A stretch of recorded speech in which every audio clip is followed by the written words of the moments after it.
Hello, and welcome back to StoryTime with Eric Zimmer. Where we last left off in The Mighty Dozen, James, Carly, Frank, Gary, and Joey called their other friends, Pedro, Reginald, and Richard and Christy, to come to their house by the following day, so they can all be reunited and go to the camp together to investigate the meteor. Let's see what happens next. This is getting exciting. So you ready? Alright, let's begin. Chapter 4. The Meeting. The following afternoon, Frank went to pick up the others. Richard, Christy, and Pedro greeted him warmly once they got in. They spent the next 45 minutes or so talking and catching up on things while waiting for Reginald. His train was running late. Once he arrived, he greeted them so enthusiastically that he almost caused a scene. Luckily, Frank acted quickly and escorted them to the bus. Meanwhile, James, Carly, Gary, and Joey got the spare bedrooms ready and moved some of the furniture around so that the 9 of them would have plenty of room. The arrangements were as follows. James and Richard would sleep in James's room. Carly and Christy would sleep in Carly's room. Reginald would get the single guest room because of his broken leg, while Pedro would sleep in a sleeping bag on the floor. Gary and Joey would take the double guest room with 2 beds, not a double bed, and Frank would sleep on the pull-out sofa in the living room. Once everybody was there at James and Carly's house, the reunion was so heartfelt that I can't possibly describe it in words. But they were all so happy to see each other that for a while they had forgotten to talk about the important mission. It was almost 6 o'clock when James remembered.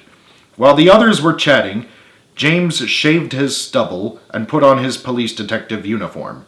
Once he was dressed, he went into the living room and stood in front of the TV so that everybody could see him. James cleared his throat. "Okay, everybody, please quiet down." But no one could hear him. Whether it was his very deep voice or the fact that the others were talking over each other so loudly, James didn't know. He cleared his throat again, more loudly. "Quiet!" Again, no one could hear him. Irritated, James left the room and returned about 15 seconds later with an electric megaphone. He raised it to his mouth and inhaled deeply. "I said quiet!" James's voice was so loud it seemed to shake the room. Everybody reacted in a very dramatic and cartoony way, and Richard and Joey both fell to the floor. Christy helped Richard up while Frank and Gary did the same for Joey. Then they all sat down on any chair or sofa available. James put the megaphone down, catching his breath. "Thank you," he said calmly. Then in a more serious tone he said, "Now listen, all of you. There's a really serious emergency on our hands. Last night, according to Mayor Janet Goodman, a glowing meteor crashed on the shore of Pyramid Lake." "We know," said everybody in unison. "I know you know," said James, keeping his cool. "I'm simply recapping to everybody now that we're all back under one roof again." He suddenly smiled. "First off, I'd like to thank you guys, Richard, Christiana, Pedro, and Reginald, for all getting back here on such short notice. I realize some of you are still in school at the moment."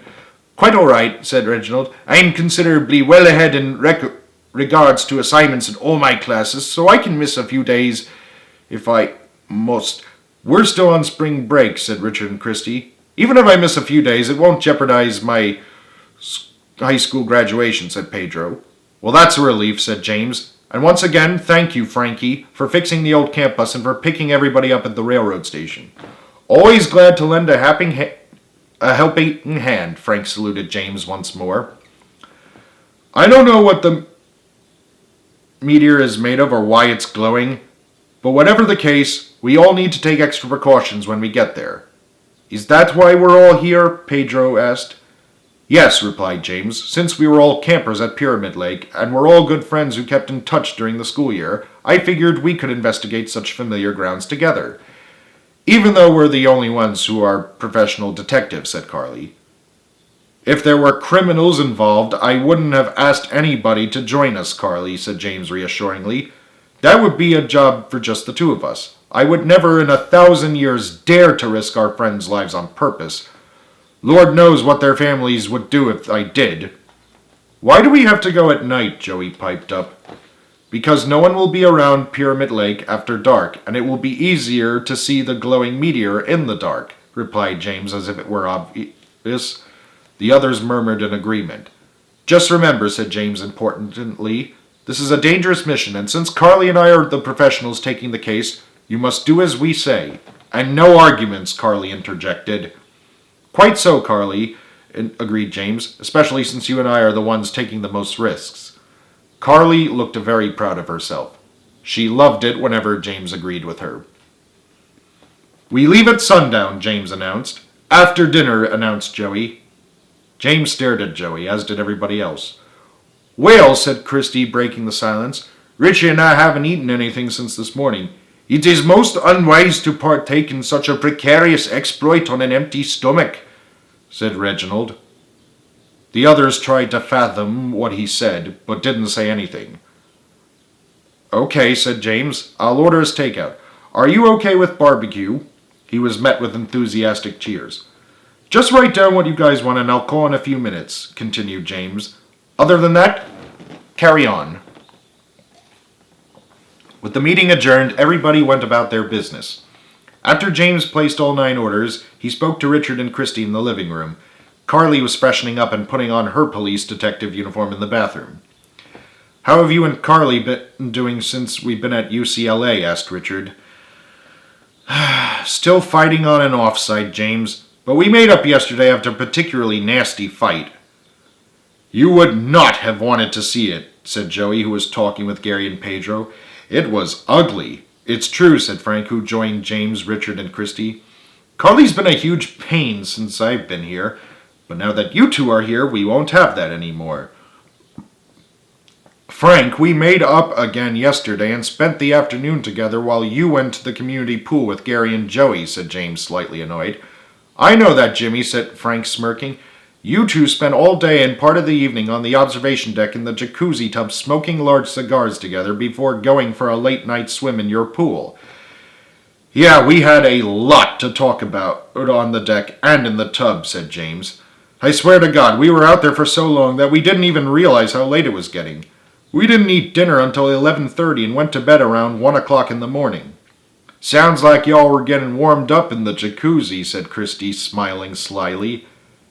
James blushed deeply and grinned sheepishly. I just hope it will last, he sighed. Arthur's death really took a toll on us. Richard patted him on the back. You'll be all right, buddy boy. Thank you, Richie. With that, James joined them and the others, Carly joining them too, to watch TV as they waited for their dinner to arrive. Next up is the actual mission, where we will see them encounter the meteor. Also next time, we will see the 3 kids, Eddie, Peter, and Clara, making the full mighty dozen. To be continued.